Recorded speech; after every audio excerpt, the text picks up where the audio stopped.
கழுதிலே என்ன செய்வார்? ஏற்றுவார். இதான் வைகுண்ட சுவாமி.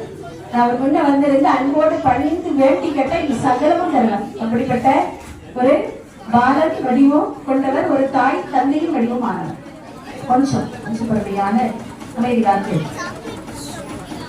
அப்போ ஐயா சொல்றார், முதல்ல உங்களை பெற்றெடுத்த தாய் தந்தையை வர சொல்லணும் அப்படின்னார். இப்போது இந்த தாய் தந்தையருக்கும் சான்றோர் மக்களுக்கும் இந்த அம்மைமார்களுக்கும் ஐயாவுக்கும் என்ன தொடர்பு? அந்த ரிலேஷனை சொல்லுங்க, ஒரு பரிசு கொடுக்கும்.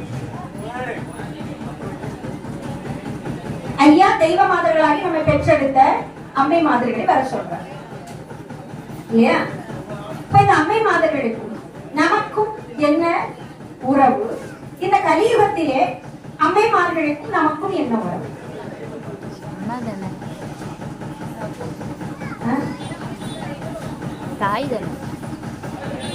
தாய் நான் ஏற்கனவே சொல்லிட்டேன், அம்மைமார்களாக தாய். ஆனா கலியுகத்துல எப்படி வந்திருக்கிறாங்க? இந்த திருக்கல்யாண வாசகத்தின் பிரகாரம் பார்க்கின்ற போது ஐயா சொல்றவங்க பெற்றெடுத்த தாய் தந்தரை வர சொல்லுவோம். அங்க யார் வரலாம்? சான்றோர் தான் வர்றாங்க இல்லையா?